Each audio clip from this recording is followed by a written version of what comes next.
Coming up around the nation, Optimus Prime helps Coach Prime to win a historic homecoming game.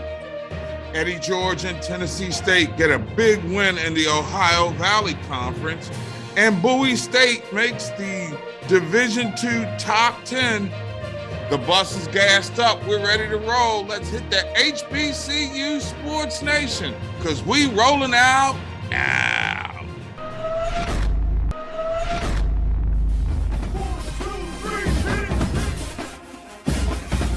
Black out and move. Ride, come on. Black College, stand up. HBCU. And what's the deal, folks? We will proceed to give you what you need to get all your bases covered. I am Mark Gray. Thanks for hanging out as we take this tour around the HBCU Sports Nation. And you know, this is supposed to be homecoming week at my beloved alma mater, Morgan State University.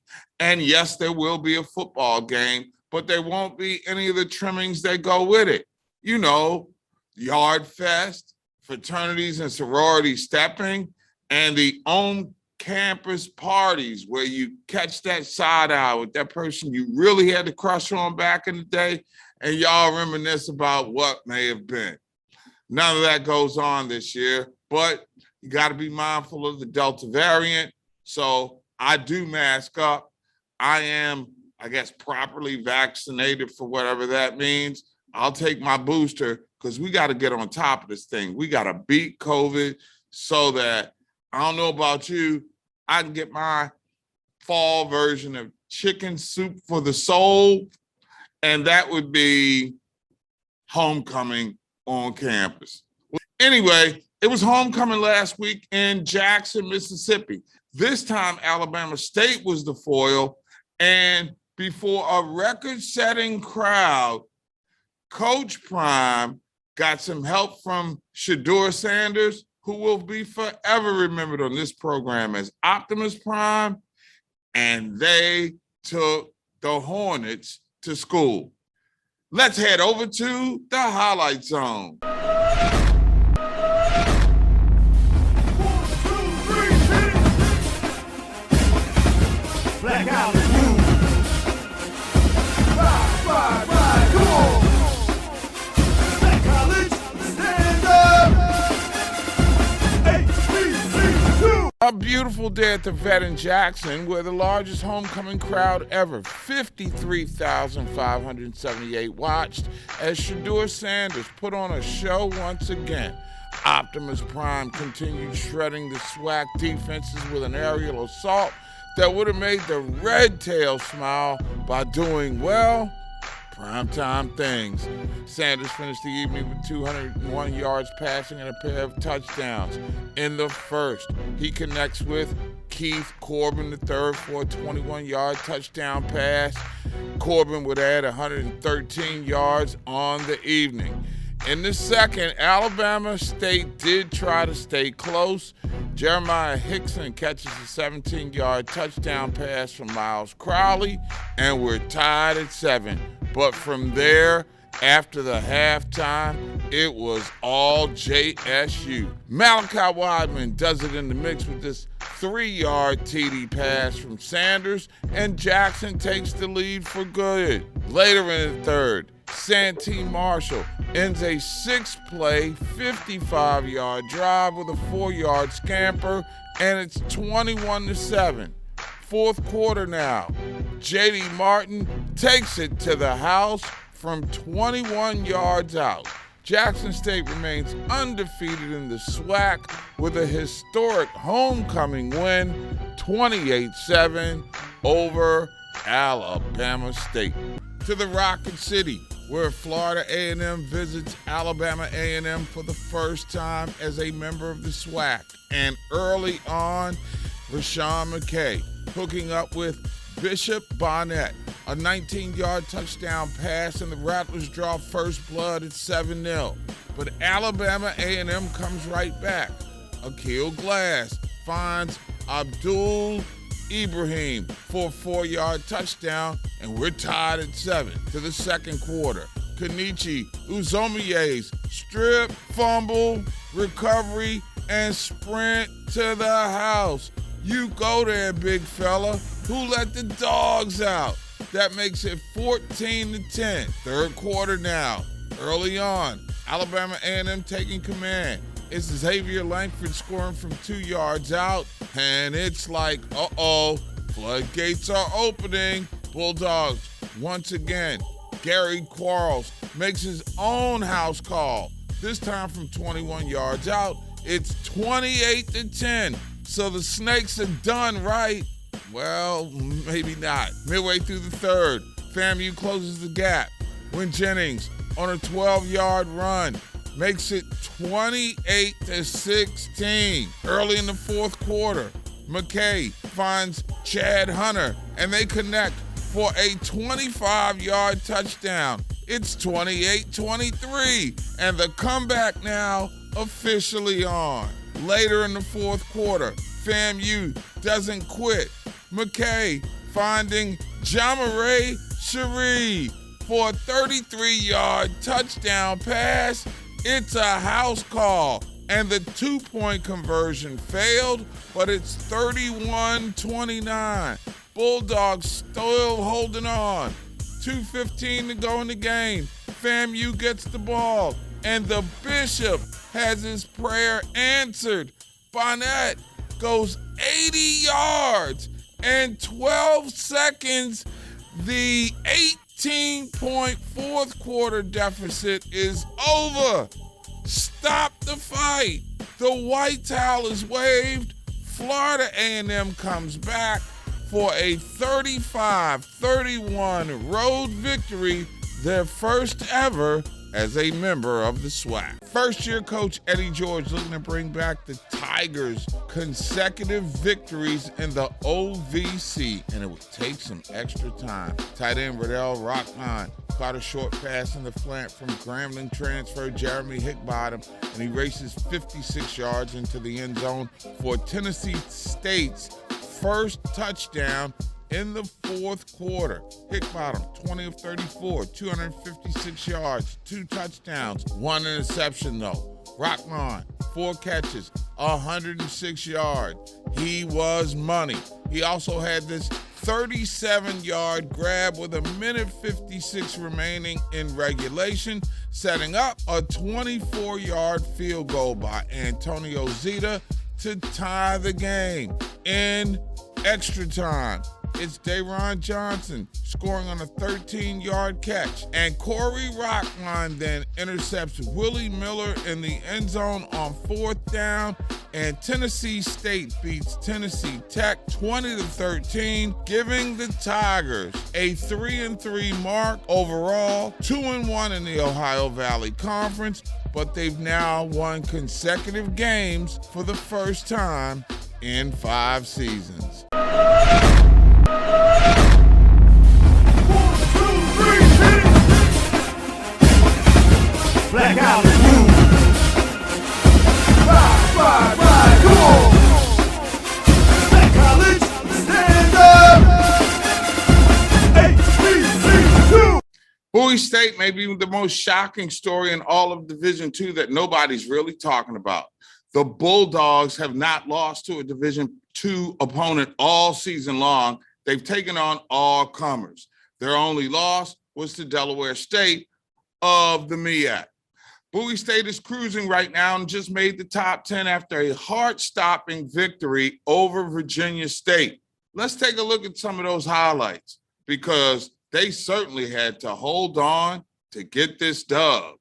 This is Damon Wilson, the head coach at Bowie State, 51-44, the 12th ranked team in the nation holds off Virginia State. And boy, I don't know about you, but that certainly had my heart stopping. What was it like down the stretch? It's tough, but we know we play Virginia State. It's going to be a tough football game for both teams. And I'm just glad we came out of this thing with a W, but that's a very good football team we just beat. Yeah, let's talk about, they were able to run the football, which is something nobody else really has been able to do on you. What were they doing that was making them so effective, especially in the second half? I mean, they were well-coached football team, and we did not maintain our gap integrity defensively. So we got to do some things that workouts and practice tomorrow to get that corrected, because we're playing against another very good Virginia Union football team. Talk about for a second, the conference as a whole. I mean, you've been having a lot of success in the conference. You had a big win against Shawan. It would seem down the stretch that the North Division, you hold your own fate. Yeah, I would think so, and that's a good position to be in. But we got to continue to take this thing one game at a time, one day at a time, and continue to get better each day. Because, like I said, we still got a tough road ahead of us. Where are you looking to get better?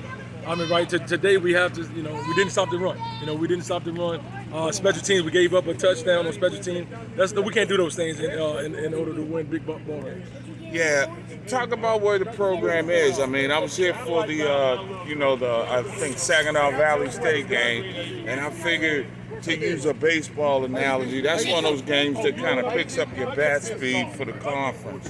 When you look at how you built the schedule this year and how it's playing out, is it playing out in the way that you was hoping to build towards something bigger than just the conference? Definitely. And that's why we scheduled those non-conference games that we did. They were very tough. We got off to a slow start against Delaware State University. The guys, picked it up and continue to get better each week. But that's what it's about, trying to represent the CIAA well when we play those non-conference schools. So we got to continue to get better, and we'll be in great shape. That's Coach Damon Wilson. He don't want to answer this question, but I'm going to ask anyway. I mean, you've been to championship in the CIAA. I mean, you've been to the tournament, you've hosted. I mean, we all know what the next step is. I mean, do you think that the way things have played out this year, this builds towards where you would be a better postseason team? But we're not even there right now. We're trying to worry about, coming out of the North and winning next week. That's our goal, our responsibility. But I think our schedule that we put together does give us an opportunity to understand what's out there, like saying playing the Saginaw Valleys and the New Havens of the world in Delaware State. I think that's a good test for our team and good work to get to this conference play. Damon Wilson, Bowie State, still undefeated, climbing in the polls. Man, you like a Drake record right now, dog. Drop it like it's hot and just plays all the hits. Take care, man, friend. I appreciate it.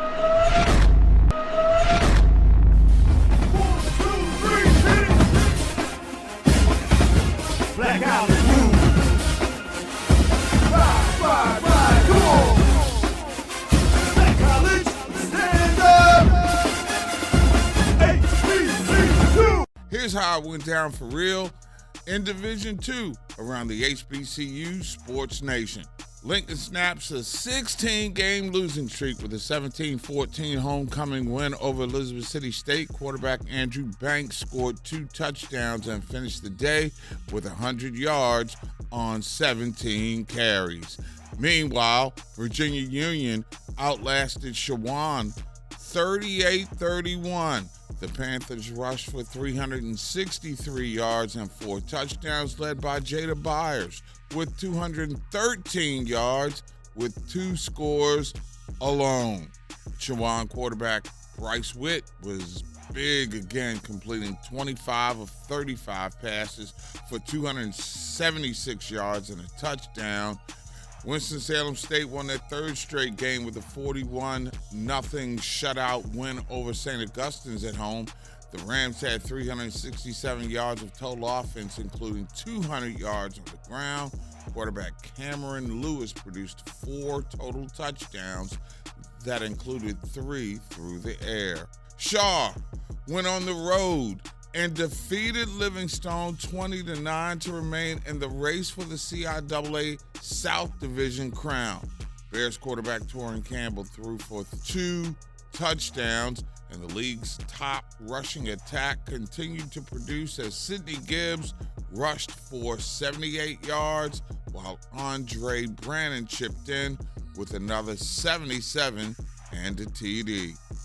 Fayetteville State made a statement on homecoming with a 55-12 rout of Johnson C. Smith. FSU quarterback Kyrie Lane, 15 of 22 for 295 and 4 score, helping the Bronco offense produce over 500 yards.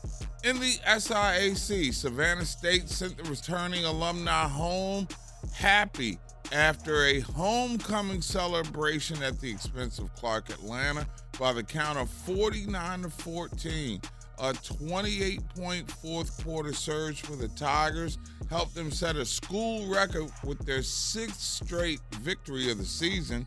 Savannah State now 6-1, 4-0 in the SIAC, setting up a big matchup with Albany State. The Golden Rams started slow but got back in gear for a 28-6 win over Benedict. ASU scored 3 times in the third quarter. On the west side, Miles used a touchdown and a field goal in the fourth quarter to hold off Lane 34-31. Kingston Davis and Dante Edwards led Miles, combining for 334 of their 449 yards of total offense. Davis scored a pair of touchdowns with 170 yards rushing, while Edwards added 164 on 26 carries and a touchdown as well. And Tuskegee forces 3 turnovers and registers 5 sacks to shut out Central State 29-0. Savante Patterson also rushes for 100 yards and a touchdown. That's how they got down for real in Division II around the HBCU Sports Nation last week. 1, 2, 3, hit it! Black out and move. Ride, come on! Black College, stand up! HBCU! That Bowie State story makes me think about just how good A&T and Tennessee State are in the positions that they're in to represent 4 black colleges, or, the politically correct version, HBCUs. And that brings us to upon further review and the North Carolina A&T come back, please come back scenario I'm beginning to hear float from some apologists who want the Aggies to rejoin an HBCU conference to sort of validate themselves. For real? I often hear the same refrain from a lot of people who are saying Tennessee State just needs to come on back to the SWAC. And I think to myself, why? I'm going to beat this monkey from time to time just to reiterate his point. In travel funds alone, those 2 institutions are probably saving between them $1 million. It costs a lot of money to travel a lot of non-revenue generating programs when you got to travel as far north to south as, say, a MEAC school would from Dover to Daytona Beach. Or if you're coming from Montgomery, Alabama and going to Pine Bluff, Arkansas, that ain't exactly a hop, skip, and a jump. You feel me? So my thing is this. I looked at what happened with North Carolina A&T falling last week at Kennesaw State, and I thought to myself, wow, it was a tough 3-point game, the first time they ever made the road trip. So you figured it was going to be a tall order for them to win, and they more than repped. But where they repped most of all was in the stands. Now, I don't have any parenthetical or research that tells me how many people who were wearing blue and gold instead of red and white were at the game between North Carolina A&T and Kennesaw State. But what I can tell you, it was the most fans who'd ever been to a Kennesaw State football game in the short-lived history of the program. And though it was less than 10,000, it tells me North Carolina A&T is a draw. They are a brand. And don't let them win a championship and they become a bigger brand. So they do more outside the realm of HBCU for HBCU branding and opportunity than they would be on the inside of a conference that's a carcass of what it was. And then Tennessee State is just fine where they are, boys and girls. I'm sorry. Those of you SWAC apologists who want the Ohio Valley Conference to lose one of its big market teams, it ain't happening. Again, it's the travel thing. Now look, you can schedule games with Tennessee State versus North Carolina A&T. And I'm pretty sure that the athletic departments at A&T and at Tennessee State would welcome an opportunity to do the home and home series to, I guess, Jimmy Carter term here, retain the ethnic purity of Black college football. But the moral to the story is, if you can represent on the outside and be elite, that don't mean you still ain't down with the cause. That's going to do it for this week. Hoping to see you sometime real soon around the HBCU Sports Nation. I'm Mark Gray.